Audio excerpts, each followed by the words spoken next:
俺が人間なんだ。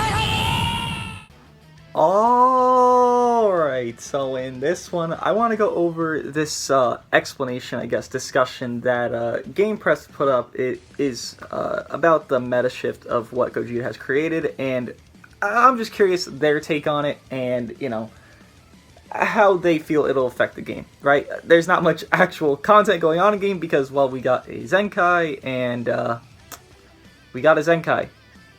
and that's it. Nice, Legends. Great content. We have a raid. Great content. You're literally making me dry as fuck. So please, Legends, turn it the fuck up. I know we just had a festival. Really wasn't much content the last week either, so your excuse is nothing. Please, give us some fucking content. But, gonna go over this, so let's see what he says here. Meta shift. Gogeta. This one is different compared to past meta shifts, as it's more of an analysis how the new Ultra Rarity impacts the meta as a whole right now, and how things could change in the future. Okay, so let's see how this looks here. I am, again, curious of their takes on this. So this updated today on the 13th. Alright, well, shows off Ultra Gogeta as pretty high ranking in every single department.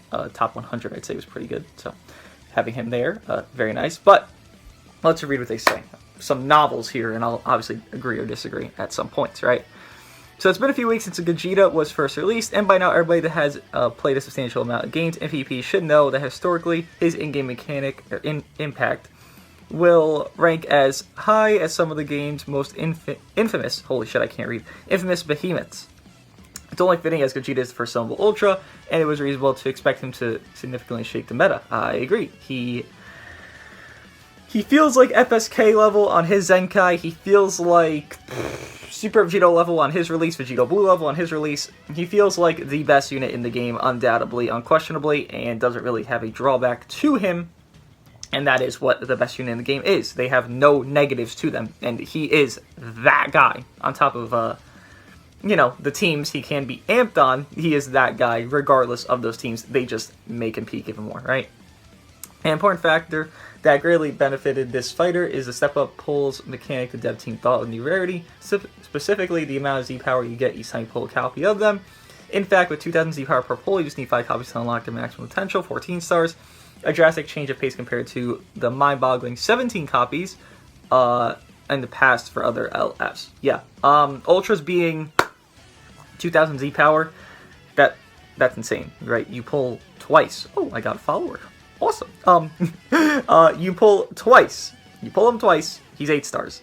You know, if you want to give him 10 stars, pull him one more time. Now, I think after that, it's 13, and then he's 14 on that last pull there. Again, 5 copies. I don't know if that's going to be for the future of Ultras. I hope it is, because Ultras do have a lower rate. They're not the same rate as LFs when they first released. They're a little bit higher. Ultras, I believe, have 0.35% rate, while LFs on first release had 0.25%. So they are a little bit higher. They did, you know, figure, holy shit, we need to help these players out at least a little bit here. Like, they're going to only be, like, 1 new unit banners for the Ultra, which I get it to an extent, but, you know, I'd love to have side units to pull just over there in case I don't actually pull the Ultra, right? 5 copies, though, is a great thing for everyone. You know, they're referencing right here the 17 copies. That is for every other LF. Discounting Goku, Vegeta, and Sword Hope Trunks, at least on their initial banner, right? Because the 1800 Z power, obviously that's not 17 copies, but yes, every LF to them, it was 17 copies to max out, while Ultras being only 5 copies is very nice for everyone, and I don't think anyone can complain about that. Maybe if you want to argue for argument's sake, say, oh my god, everyone has a whaled Ultra Gogeta. Well, I'd rather people actually have the unit and, like, be able to run him at decent stars than the people have the unit and not even be able to run him because he's 2 stars, right? Like, I prefer that over the other. It would be hard to ignore this sign. This is a sign of acknowledgement of what made the meta so messy in the past by the developers, namely the fact that it was just hard for low limit break fighters to compete with very... Yeah, okay, so... Yeah, so they did this because... Well, their theory is... Because low limit breaks, well, you have like 2 or 3 star grade 8 Vegeta, LF Cell, they're not going to compete against, I don't know, 14 star Super Saiyan 3 Goku or Namek Goku, at least when they released, right? So it was either make those LFs broken at low stars or make the Z power drop higher for newer units. Well, Gogeta was both, right? They made him broken, on top of his Z-power drop being incredibly high comparably to everyone else in the game.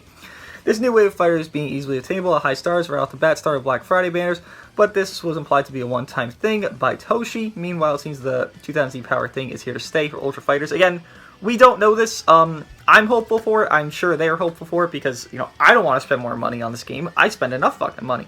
So having less and less time to summon, and I'm going to be happy about that, right? We don't know. Again, we'll probably find out, maybe not even the next Ultra, because if I'm going to guess here, the next Summonable Ultra will probably be Anniversary, and Anniversary banners should be as good, if not better than this random Legends Festival, because while Legends Festival is great, and it's like, you know, Christmas, New Year's, all that, literally Anniversary for your game is the inception of your game. It is the reason people start playing your game, right? It's not because of Christmas or New Year's, it's because Anniversary. So I hope after Anniversary, the next Ultra after that, where it's just kind of a random celebration, not similar to Legends Festival, but in the same department, not as good as Anniversary, it will stay 2000. Again, we don't know. They haven't really specified it. They just kind of dropped the banner, and then here we are, right? Hopefully it does stay that way, though, because, again, pulling less amount of times to peak out your unit is very good for everyone that is playing the game, right? Because you don't want to have to waste 400,000 CC on just one unit to not get them to peak stars, right? Like, you want to actually, you know, have these units peaked out. It can't be otherwise after all. If new Ultra Fighters were to release without this pull mechanic, they would just be too overwhelmed by the current meta king stat-wise to compete. Okay, this is something that will also plague future LFs if their pull mechanic doesn't get permanently changed as well, but I think the latter is a reasonable thing to assume. So, okay, he's thinking that it's going to be 2,000 for Ultras, and then LFs are also going to get a higher drop rate, huh? I mean, you know, I'm not against this for sure. Like, again, I like this idea. It's just, I think that makes them kind of lack. You look at maybe Rose. Compare Rose to, I don't know, Future Gohan, right? Rose came out actually after Future Gohan, so, you know, he had a little bit more development time to actually be better. Rose isn't someone that's very great, and what if they made it to where, okay, now you get 1,000 Z-power drops for LFs instead of 600, right?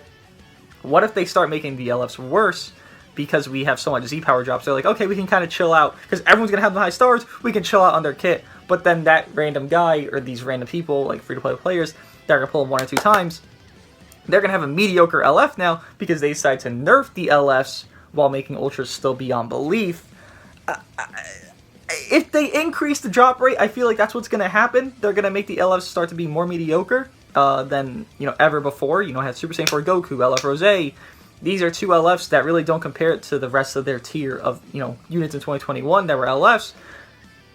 I don't necessarily know if this is a good thing if they were to increase it. I think it would be something that systematically kind of makes the future of LFs worse, if anything. So I think staying the same kind of makes them make the unit actually good at low stars. If they were to increase the Z-power, they're going to make them worse as a unit with lower stars and make them very star dependent. You look at units like 8 Vegeta, he's very star dependent. You look at Evolution Blue Vegeta, you can use him at 3 stars and he'll look like a 14-star unit if you just get him amped, like, to a full degree where he's like doing his shit like in mid combo. He can look like a 14-star unit with his damage output, right? They look like 8 Vegeta, who kind of needs stars to like really look like a top tier unit, because going through that disadvantage, you need higher stats of, you know, doing extra damage to blue. He needs that higher stats to really like get there and like penetrate that wall of blue. Again, he needs higher stats.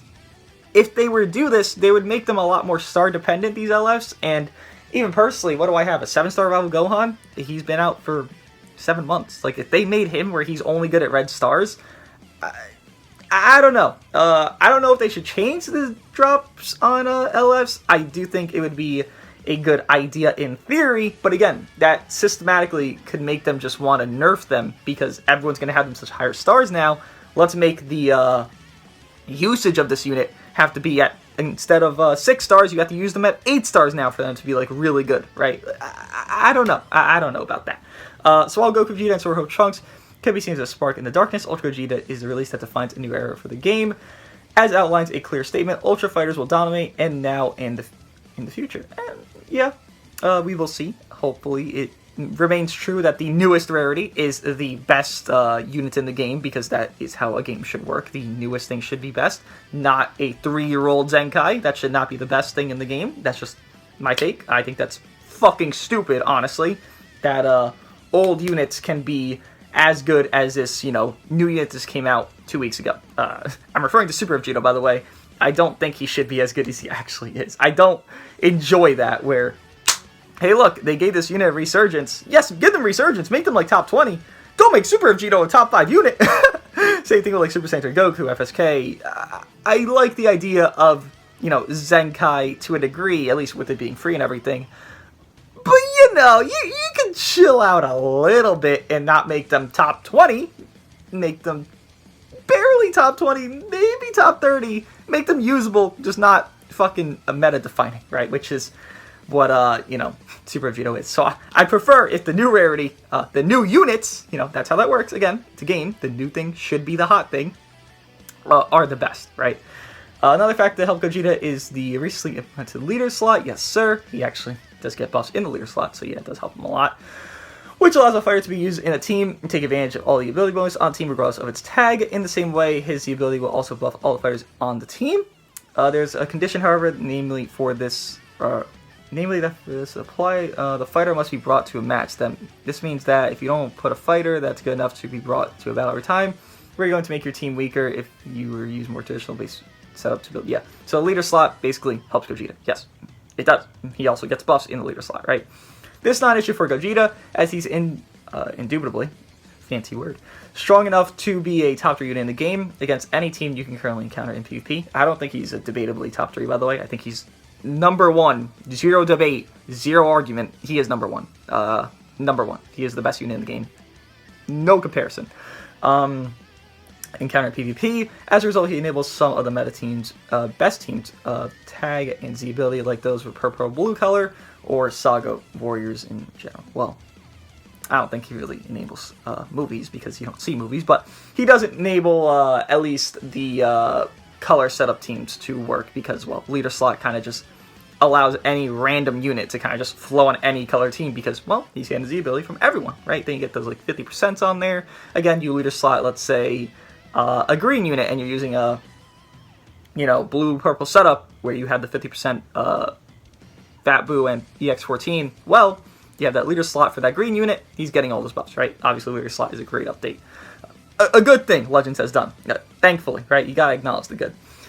However, it's not all fun games for Gogeta due to how his Ultra ability works. If he's the leader, he gets an unconditional damage buff. If he's not the leader, he gets damage buffs based on how many Fusion Warrior fighters are on the team. What this means is that once a fighter that's strong enough to replace Gogeta as the leader on most of his team he works on, his max potential will only be attainable on Fusion's teams, which is quite the limitation compared to what he has now. Well, hold on, let me reread this. As the leader slot, most of the teams he works on now, his max potential will only be attainable. Well, right now, his max potential is on Super Saiyans. It is kind of a factor of two things, where you don't actually have to leader slot him. Personally, I don't leader slot him on Super Saiyans. You leader slot Super Vegito for that HP to give to Bardock, and you have that blue-purple setup, and you do have a fusion there, so he's getting some damage buffs. Him himself, obviously Bardock not giving him that buff, but I don't know if you could say it's gonna limit him in full. I think his potential without being in the leader slot is very high. I've used him a lot not in the leader slot. I think he's quite good without it, and I don't think it's going to limit him to only be on, let's say, a fusion team or anything. I think he'll still age gracefully if he does get replaced, which, I mean, it'll happen, but it won't happen that soon, and when it does happen, I don't even think it'll be a full replacement. I just think he'll be a secondary unit, if not, like, used with the next Ultra, right? Like, you just leader slot one of them, then you build their team around them, and then, boom, the other guy goes in, and then you're vibing, right? Like, you just kind of just do that. I don't think he'll be replaced in any circumstance. I just think he'll flow with the next Ultra, if anything. Because he doesn't have that much, like... He doesn't have anything that actually restricts him, so he's just fine. Potentially, this could mean that each Ultra Fighter's cycle of dominance may last only as long as it takes to release a new one. Again, maybe, but I more just see you just run the new Ultras together. Like, if it's MUI for Anniversary and that's the Ultra, okay. I'll run Gogeta and MUI. Sure, maybe even they're both blue. Like, it doesn't matter. I could just run them together. Like, they're going to be so strong because Ultras are going to be the best in the game. I just run them together. This is maybe Gogeta, who probably aged a little bit, maybe went from number 1 in the game to like number 5, and then it's Ultra MUI, who goes from, you know, non-existent to number 1 in the game. And it's like, okay, number 1 and number 5 together, still is a good team, right? I don't think it'll, you know, just kill his lifespan like that. I don't think one unit can kill such a dominant unit like this quickly. I think it takes a while. It's not like, you know, Revival Gohan died when Evolution Blue dropped. No, he got a little bit hurt, but he didn't die. There was more, and more, and more, and then eventually Revival Gohan fell off. It took a while. Same thing with FSK, same thing with Super Saiyan 3 Goku. Super Saiyan 3 Goku actually kind of is a mixed story, but he fell off a lot quicker, but he didn't fall off one new unit, he fell off. No. He fell off just quickly, right? No unit falls off after one new unit comes out. It's just they get crippled over time, and some units are a lot quicker than others. You know, you look at FSK, Rival Gohan, they took a little bit longer, a lot longer, to fall off compared to like Super Saiyan 3 Goku or something like that. But still was an overtime process to where the meta kind of just changed like that, right? And it wasn't immediate, it was a process. Still, there's not much clear about how many Ultra Fighters will be released throughout a year. Even if the worst possible scenario that's just been described would happen, it wouldn't be that bad. Meta-wise, if they just release 4 to 5 of these fighters a year. Honestly, this year, I don't see them releasing more than 3. Again, I think Anniversary. Gogeta technically came out 2021, so I don't count him. I think Anniversary. I think maybe Goku Day, which would be... Actually, no, not Goku Day. That'd be May. Well... No. Anniversary... maybe sometime Black Friday would be the next one, and then maybe the same time we just had Gogeta, the end of December. I don't think they're going to release more than 3 that are sellable, at least. I think they'll do some free ones because they didn't say they're like off, you know, doing free ones. They just said they're going to take a slower approach on it. I don't see more than 3 coming, and if it's just 3, then like... Yes, that's like a full core, but it's not anything to worry too much about. I think after this year, they'll be like, you know, 10 in a year. But this year, I think they're going to very slow roll these Ultras because they're fast rolling LFs. They need a slow roll something, and I think Ultras is going to be that. And they do claim it takes 3 to 4 months to make these, you know, characters. So Gogeta's probably in design since September, and he's released in December. MUI was probably in design since now, when he's going to be released in Anniversary, you know, whoever it is. I don't think it's going to be that quickly to have 4 to 5, but maybe 3 peak. Overall, new metas ahead of us will be a breath of fresh air, since new fighters will be able to do very well at release, and while there are some things that could be wrong along the way, it's just a much better scenario than the dreadful Zenkai era. I do agree. Again, the Zenkai era, I don't like the idea that an old unit can be as good as this new unit. I don't like that Super Vegito. I can debate, or even agree with myself with saying he's better than Sword of Hope Trunks. I don't like that that's true. I don't like that Gogeta 4 is debatable to Super Vegito. I don't think it should be that. I think Super Vegito should be like a top 30 unit. Maybe that. Maybe top 20 if you want to push it. And that's it. He shouldn't be a higher value than that because he's an old unit. Make him good. Don't make them broken. If you look at Dokkan, they do EZAs. They don't make their EZAs the best units in the game. No, they make their EZAs very good units, very strong contenders, maybe secondary, third options to other units in their game, but they don't make them an actual core unit on their main teams, right? If you don't own maybe this hype Dokkan unit, then okay, you run this, I don't know, EZA Future Gohan, right? Because you don't own this Super Saiyan 2 Goku that just dropped on Dokkan. You run Future Gohan on your Sun Family team or whatever. Like, whatever the fuck the scenario is, you have an alternate. You make them an alternate. Having Super Vegito be a mainstay, I don't like the idea of. I like that Murtzmasu fell off to an extent where he's not a mainstay unit on most of his teams. He's a sub-option. It's good. His Zenkai was very good. I don't think he should be a mainstay. I don't like that Deadku is a mainstay right now. I don't think Deadku should be debatable with Birdku. I agree, it is maybe just for this meta of fast-pacedness, and Birdku's just a little bit too slow for right now. But I don't think this... I mean, this unit, just these units that are Zenkai should be comparable. I think they should be a little bit of goodness, some drawback to them, and that's it. They shouldn't have anything that's so good, it's better than something new, because why would I sell something new if I'm going to get a free Zenkai 7 and just be vibing, right? But overall, I think this is pretty accurate, you know, besides hoping for the increased Z power for LS, because again, I think that just overall will fuck us over with how they're going to give the units kits if they make their Z power too much, because they'll just start lacking on it. I do think this is pretty accurate, right? Maybe saying Gogeta will fall off is, you know, a little bit gas, but obviously the 2000 Z power is preferred by everybody compared to the 17 copies needed to max out a unit. But let me know what you guys think of this, I guess, discussion. I'm not even sure what I even gonna title this, but let me know what you guys think of it, and I'll see you guys in the next one.